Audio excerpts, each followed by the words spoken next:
वक्तव्य केलंय की लाडक्या बहिणीचे पैसे हे नको त्याला दिले गेले, अशा काही लाडक्या बहिणींनी कबुली दिली। काही प्रमाणात हे खरं आहे, कारण आधी जे मला कळलं होतं ते नियम असा काहीतरी होता की एका घरामध्ये 2 महिलांना देणं, त्यांचं कुठे मोटर गाडी नसावी, बायसिकल नसावी, उत्पन्न म्हणजे गरीब लोकांना द्या। पण आता सर्रास फॉर्म भरले गेले आणि सर्रास लोकांना घेतला फायदा।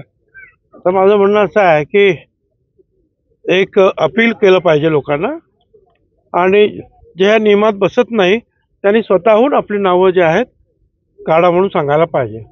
आणि जे पैसे दिले गेले ते आता परत मागण्यात काहीही अर्थ नाही, ते मागण्यात येऊ नये याच्या पुढे जे आहे लोकांना सांगावं या नियमात बसत नाही, त्यांनी स्वतःहून आपली नावं काढून घ्यावी, नाहीपेक्षा मग त्यांना मात्र जे आहे दंडासहित वसुली करण्यात येईल।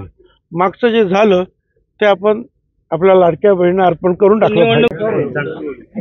आता अनेकाच्या पतंगी तर कापल्या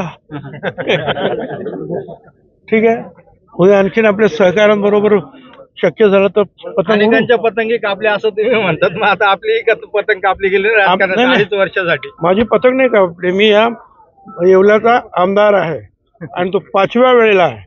आणि हे लक्षात घ्या, माझा जन्म येवल्यात झालेला नाही, माझं घरदार कुटुंब येवल्यातलं नाही, तरी सुद्धा या येवला लासलगाव लोकांनी मला मागचे 20 वर्ष आणि पुढच्या 5 वर्षासाठी आमदारकी बहाल केलेली आहे। मग आता आपण माझी पतंग नाही कोण